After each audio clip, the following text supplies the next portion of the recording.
তো এসে দেখি যে নানা রকমের খাবারের বাহরা, মানে এত খাবারের দোকান বলে বোঝানো যায় না, A to Z খাবারের ব্যবস্থা।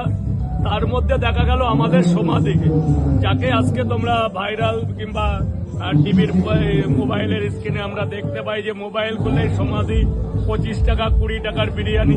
সেই মহান ব্যক্তি আমাদের মধ্যে এসছে, উনি এখানে খাদ্য মেলায় যুক্ত হয়েছে এবং স্টল করেছে। তো আমাকে বিরিয়ানি দিল 40 টাকার এত বড় লেগ দিয়ে। এই যে আমি হাত দিলাম, এই যে এত বড় লেগ, একদম সফট মাংস, একদম। তার মধ্যে রাইসটা কিন্তু খুব সুন্দর।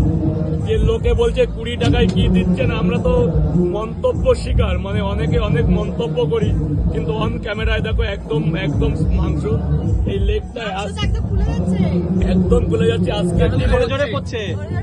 আজকের দিনে দাঁড়িয়ে যে উনি চিকেন কিনে 20 টাকায় একটা প্লেটের দাম 1 টাকা, সেই সূত্রে উনি যে দিচ্ছে ওনাকে প্রথমত বাহবা জানাতে হয়।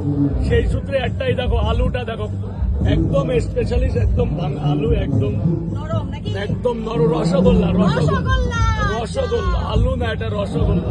তার মধ্যে আপেল পেঁয়াজ, এর মধ্যে আবার আজকে শশা। মানে উনি আর কি করবে, উনি তো মহিলা, উনি আর কি করবে। তো ওনার উদ্যোগকে আমি কুন্নিত জানাই, যাকে সালাম বলে।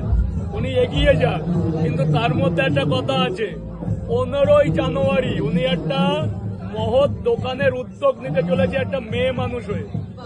একে আমি আরো কুন্নিত জানালাম যে একটা মেয়ের জীবন লড়াই করছে। তো আমাদের সমাধি তোর ইনভাইট করেছে আমার তরফ থেকে, আমি তোমার ভাই হিসাবে আমার ফলোয়ারদের আমি নিমন্ত্রণ জানালাম। যদি কোনো কেউ ওই দিন যায়, তুমি কিন্তু আমার তরফ থেকে তাদের বিরিয়ানি